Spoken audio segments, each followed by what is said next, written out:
Today on the Daily Scoop podcast from the Scoop News Group, Peraton wins a deal to oversee the multi-billion-dollar FAA air traffic control modernization program. And the Department of Education temporarily brings back civil rights office staff who were riffed. It's Monday, December 8th, 2025. Welcome to the Daily Scoop podcast, where you'll hear the latest news and trends facing government leaders. I'm the host of the Daily Scoop podcast, Billy Mitchell. Thanks so much for joining me. And now let's dive into the day's top headlines. Peraton has emerged as the winner to overhaul the air traffic control system, securing a contract to oversee the multi-billion-dollar project with the Federal Aviation Administration. In an announcement Thursday night, the FAA said the Virginia-based technology firm will be the integrator for the project. Initial funding includes a $12.8 billion infusion from Congress as part of the One Big Beautiful Bill earlier this year, but the agency is eyeing billions more to complete the project. FAA Administrator Bryan Bedford said an additional $20 billion will be needed to finish the modernization effort. Bedford said in a written statement, quote, "This is a long-term investment in the future of air travel, and we're committed to getting it right," unquote. According to the agency, Peraton had capabilities that matched the needs of the project, including integrating complex tech platforms in successful collaboration with federal government agencies. The project is planned to take just 3 years. The FAA's search for an integrator for the modernization effort began earlier this year and came amid concerns over its aging air traffic control systems. The issues with the existing infrastructure range from IT outages that cause travel delays to the continued use of antiquated technology, such as floppy disks.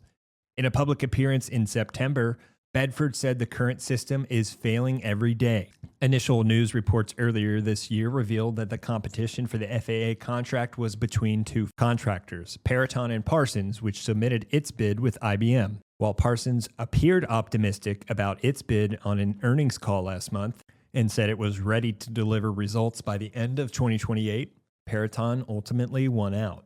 Now moving on to other news. The Department of Education informed numerous Office of Civil Rights employees on Friday that they are expected to return to work later this month while they await a court ruling on reduction in force orders that sidelined them nearly 8 months ago. Multiple workers in Education's OCR told FedScoop they received notices from the agency late Friday afternoon.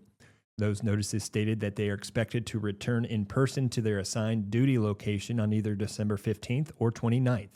The notice, according to 4 copies obtained by FedScoop, said the following, quote, "While RIF notices are told during litigation, it is important to refocus OCR's work and utilize all OCR staff to prioritize OCR's existing complaint caseload," unquote. The notice went on to state, quote, "In order for OCR to pursue its mission with all available resources, all those individuals currently being compensated by the department need to meet their employee performance expectations and contribute to the enforcement of existing civil rights complaints," unquote. The agency told workers this will boost enforcement activities in a way that serves and benefits parents, students, and families. Workers have until the end of today, Monday, December 8th, to inform the agency if they don't plan on returning to their positions. Julie Hartman, the agency's Secretary for Legal Affairs, confirmed that Education will temporarily bring back OCR staff from administrative leave. She wrote in a statement to FedScoop, quote, "The department will continue to appeal the persistent and unceasing litigation disputes concerning the reductions in force, but in the meantime, it will utilize all employees currently being compensated by American taxpayers," unquote. It was not immediately clear how many OCR employees received the notices, but court filings as of Wednesday indicated that 247 of those workers were on administrative leave pending a judge's ruling. The group of workers was RIFed last March and April, but received renewed RIF notices on October 13th with a separation date in November. The continuing resolution signed last month to reopen the government included language undoing reduction in force actions that occurred during the shutdown and pausing additional RIF actions until January 30th. Federal worker unions and advocacy groups argued in court that the OCR workers' RIFs should be halted under this provision as they were notified during the shutdown. The Education Department told courts last month that it rescinded the 136 RIF notices first issued in October in the wake of the shutdown deal, but did not rescind the 247 others, arguing that they did not fall under the CR's scope.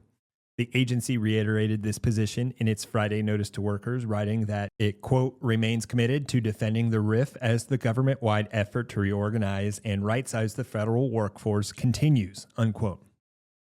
For more news at the intersection of the federal government and technology, make sure to visit FedScoop.com.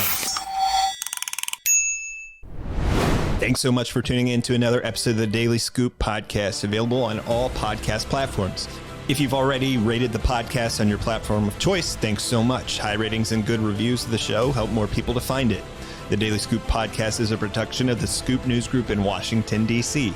Adam Butler and Carlin Fisher help put the show together, and the entire Scoop News Group team contributes.